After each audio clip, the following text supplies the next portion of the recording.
করলেই আমলের সওয়াব পাওয়া যাবে না, আমল বরবাদ হয়ে যাবে। কি কারণে? আমলের মধ্যে, ইমানের মধ্যে যদি শিরক ঢুকে যায় আর আমলের মধ্যে যদি বেদাত ঢুকে যায়। এই রবিউল আউয়াল মাস বেদাতের হিড়িক করতে থাকবে। জশ্নে জুলুস, ঈদে মিলাদুন নবী, বড় বড় র্যালি, বড় বড় আপনার মিলাদ কিয়ামের ব্যবস্থা। আচ্ছা, এমনকি কোনো কমন সেন্সে এই কথা বলে যে আমরা এখন যারা আছি আমরা নবী থেকে বেশি সাহাবায়ে কেরাম থেকে বেশি আমরা নবী প্রেমিক হয়ে গেছি, কেউ আমরা বলতে পারবো? আল্লাহ নবীর সাহাবায়ে কেরাম নবীকে চাক্ষুষ দেখেছেন, তারা জীবন দিয়ে দিতেন নবীকে, তাদের ভালোবাসা নবীর প্রতি বেশি ছিল।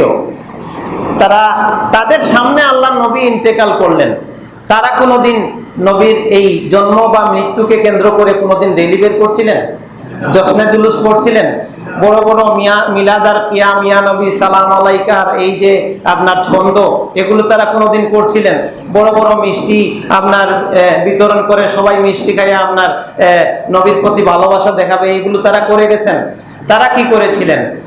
তারা যেটা করেছিলেন, আল্লাহর নবীর পরে যখনই দেখেছেন যে আল্লাহর নবীর কোনো দিনে পরিবর্তন হচ্ছে, কোনো বেদাত ঢুকে যাচ্ছে, তখনই তারা সাথে সাথে এটা প্রতিবাদ করেছেন।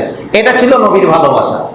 কিন্তু আজকে বেদাত তো এমনিই করতেছে, আর এই বেদাতকে আরো সুন্দর করার জন্য যা কিছু করার তাই করতেছে। একবার একটা হাদিস আছে যে এক সাহাবী ফজরের সালাতে যাবেন, একজনের অপেক্ষা করতেছেন, আবু মুসা আশআরী রাদিয়াল্লাহু আনহু। তো তিনি মসজিদে গিয়ে বললেন যে কিছু মানুষ এখানে কি গন্ডগোল করতেছে দেখেন, আমি তো এটা নবীর থেকে পাইনি।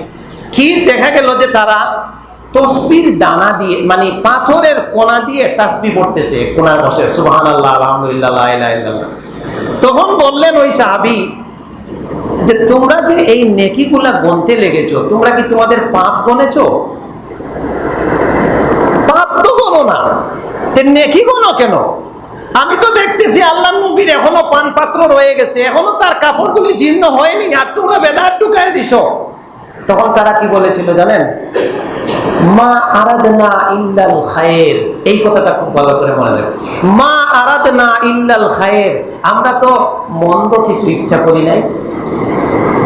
আজকে যত বেদাতি আছে সবার এক কথা, এটা তো ভালো কাজ, এটা কি নিষেধ আছে?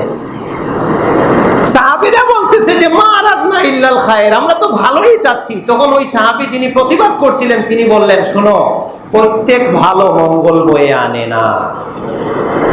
দিনটা যেটা নবী দিয়ে গেছেন, এখানে রদবদল তোমার কল্যাণ বয়ে আনবে না, যদিও তুমি এটা ভালো মনে করো। ওই যে ওই ইয়াহসাবুনা আন্নাহুম ইউহসিনুনা সুনআ, তারা ভালো মনে করে করতে থাকে।